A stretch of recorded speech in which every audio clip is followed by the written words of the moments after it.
ไม่เห็นปะเขาไม่เป็นผู้หญิงซ้ำสั้น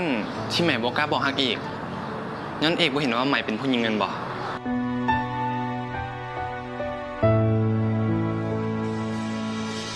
เคยมีอารมณ์นี้บอกเวลาที่มีภายในใจแล้วบอกกล้าบอกเพราะยันคำตอบมันจะทำให้ใจโอ้เก็บไว้ในใจจนนานอย่าให้เจ้าหัวเคยนั้นมีหาให้เจ้าคนเดียวจะต้องทำอย่างไรโอ้ไผก็บอกให้เฮาบอกไปบอกฮักเท่านั้นมันจะยากบนได้ถ้าเจ้ามีใจก็คงจะดีแต่ถ้าเจ้าบ่สนใจแล้วเคยจะทำอย่างใดดีอยากให้รู้แต่บอกกล้าบอกอยากจะบอกไปแต่มันเว้าบ่ออกเพราะยังคำตอบจะบ่กง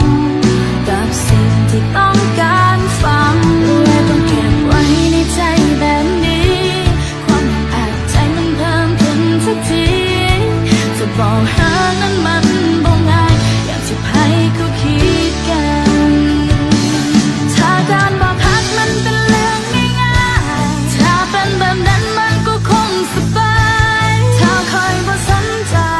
บ่แค่คำตอบว่าจะเป็นอย่างไรถ้าเจ้าบ่ฮักก็คงแล้วไปถ้าเจ้าบ่สนใจใครคงบ่เสียใจแต่มันบ่เป็นอย่างนั้นผู้บ่เคยมีความหวังอยากให้เจ้านั้นหา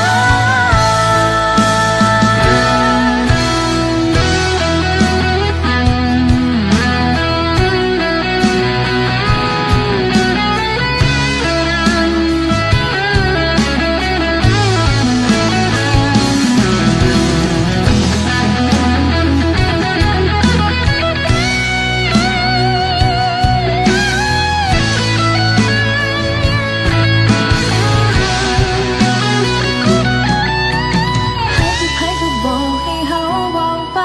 บอกฮักเท่านั้นมันจะยากบนได้ถ้าเจ้ามีใจก็คงจะดีแต่ถ้าเจ้าบ่สนใจไม่เคยจะทำอย่างใดดีให้รู้แค่บอกได้บอกหากจะบอกไปแต่มันเว้าบ่ออก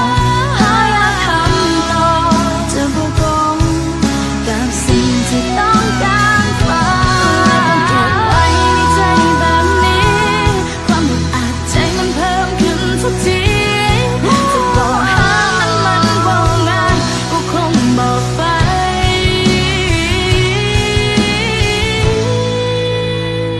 ตั้งแต่วันที่พบ